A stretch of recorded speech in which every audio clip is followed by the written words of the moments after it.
कौन सा क्रॉप लगाना चाहिए, इसका मार्गदर्शन भी गांव के सरपंचों को करना पड़ेगा। इस बार हमारे देश में 280 लाख टन चावल गोडाउन में पड़ा है 3 साल से, और चावल अब ज्यादा रहेगा तो सड़ सकता है।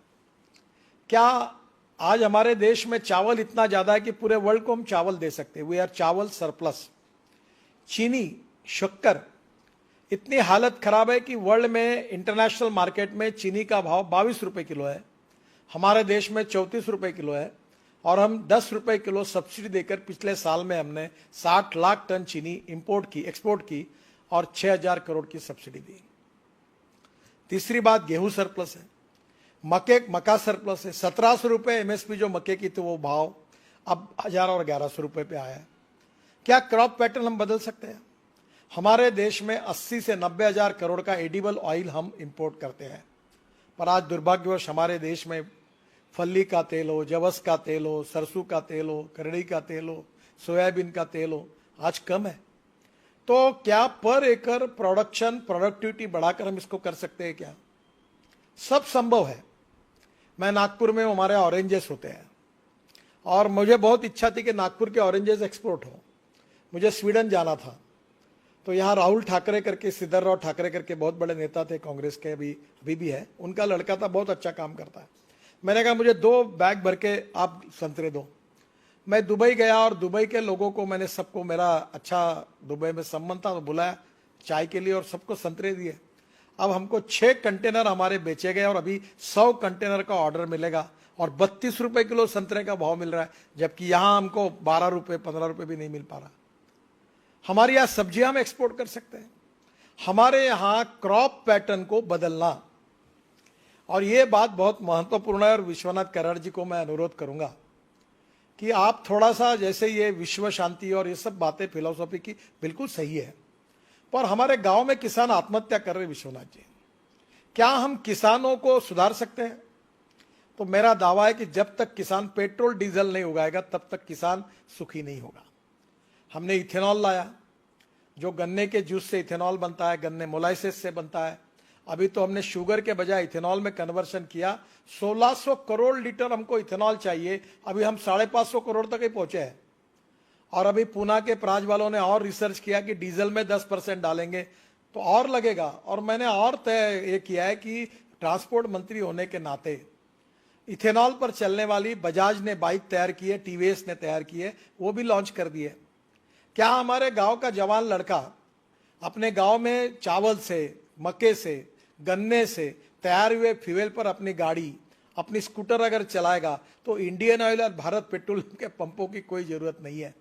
मैं कोई इंडियन ऑयल और भारत पेट्रोलियम के विरोध में नहीं हूं, पर 8 लाख करोड़ का हम इंपोर्ट कर रहे हैं और प्रदूषण बढ़ा रहे हैं। उसके बजाय हम किसानों ने तैयार किए हुए ईंधन पे जाएंगे। तो मेरी एक ही सुझाव है कि diversification of agriculture towards energy and power sector, यह विषय विश्वनाथ जी हमें लोगों को जगाने के लिए बहुत आवश्यक है। ये अगर होगा, और इसमें काफी काम हुआ है, हवाई जहाज का ईंधन भी किसान तैयार कर सकते हैं, किसान बिजली भी तैयार कर सकता है, किसान मोटर, कार, बस, ट्रक चल सकती है, और ये सब सिद्ध हुआ है। मैं ट्रांसपोर्ट मंत्री हूं, मैं आपको इसकी सब जानकारी दूंगा। तो गांव इससे भी समृद्ध और संपन्न बनेंगे। और सबसे इंपॉर्टेंट चीज है कि गांव में अच्छी शिक्षा मिलनी चाहिए। हेल्थ सर्विसेज के बारे में कल ही मेरे बहुत दुखद घटना हुई। ताड़ोबा में एक परिवार गया था, गाड़ी उलट गई, लड़की भी मर गई, जवान लड़का भी मर गया। और दुर्भाग्य यह है कि ये जो मर गया, इसका कारण रोड में एक ब्रिज था, उसको कटड़े नहीं बने थे। अब प्रश्न ऐसा है कि हमारे गांव में हमारी लोगों की सुरक्षा करना, गांव में हमें लोगों को आर्थिक दृष्टि से रोजगार देना, किसानों की खेती को इकोनॉमिक वायबल करना, इसके लिए ऑर्गेनिक फार्मिंग का भी प्रयोग हुआ है। अभी हमारे गांव में जो कचरा, आप एक अच्छी बात है, जैसे आपने लोगों के बारे में कहा, मैं सभी सरपंचों को अनुरोध करूंगा कि मेरे खुद के घर में अनुभव आया था कि मेरे यहाँ जानवर मर गए, मुझे प्रोडक्शन अच्छा नहीं मिलता था। तो ये जो गायकवाड़ है, बीवीजी वाले पूना में, ये एक बार आए, उनने मुझे कहा कि आप पानी टेस्ट करो। तो उनके साइंटिस्ट आए और मेरे कुएं का पानी टेस्ट किया तो ध्यान में आया कि उसमें बहुत हार्ड वाटर है। फिर मैंने सॉफ्टनर लगाया और जमीन को भी सॉइल हेल्थ कार्ड और पानी का टेस्टिंग हर किसान ने करना चाहिए। इसमें हम लोग सरपंच ने जिम्मेदारी लेनी चाहिए कि मेरे गांव में एक भी किसान ऐसा नहीं रहेगा जिसका सॉइल हेल्थ कार्ड होगा और पानी टेस्टिंग होगा। अगर ये दो बातें की तो हमारा उत्पादन बढ़ जाएगा। और इसलिए ये दो बातें करने के बाद आपके जमीन में एनपीके में नाइट्रोजन, फास्फोरस, पोटेश में क्या कम ज्यादा है वो खाद डालिए। जो आता वो खाद केमिकल फर्टिलाइजर डालता है। अभी ये प्रयोग हुआ कि जिनके खेत में ऑर्गेनिक कार्बन 0.80 के ऊपर है उनको 100 टन गन्ना हुआ, और जिनके खेत में ऑर्गेनिक कार्बन जो है ये 0.20, 0.25 30 से 40 टन, 25 टन गन्ना हुआ। ऑर्गेनिक कार्बन इंपॉर्टेंट है, और ऑर्गेनिक कार्बन जो आता है वो बायो फर्टिलाइजर से आता है, सेंद्रीय खतों से आता है। हम जैसे गांव का पानी गांव में, घर का पानी घर में, खेत का पानी खेत में कह रहे, वैसे गांव का जितना कचरा है, चाहे वो गन्ने का पाचट हो, चाहे वो ज्वारी का हो, चाहे गेहूं का हो, वो गांव में ही हम अपने खेत में ही कंपोस्ट खत तैयार करें और उसको हम ऑर्गेनिक, इससे अभी मैं बालों से एमिनो एसिड बनाता हूं, और एमिनो एसिड प्लांट बूस्टर है, तो वो तिरुपति से बाल लाके मैं बनाता हूं, मैं बहुत प्रयोग करता हूं। तो कभी कभी एक बार आगे बार राहुल जी, ऑर्गेनिक फार्मिंग और successful agriculture creating more employment potential in the rural area, particularly गांव में क्या हो सकता है इसका अध्ययन करिए। अभी जैसा मैं खादी ग्रामोद्योग का मंत्री हूं, हनी, अभी मनोज जी वहां है, हाई एटीट्यूड के हनी की कीमत 6,000 रुपए किलो है, और खादी ग्रामोद्योग से हम हनी के लिए पेटियां दे रहे हैं, और जहां हनी इकट्ठा होता है वो क्रॉप का प्रोडक्शन 25% बढ़ता है। अब कितना हनी हम इकट्ठा कर सकते हैं?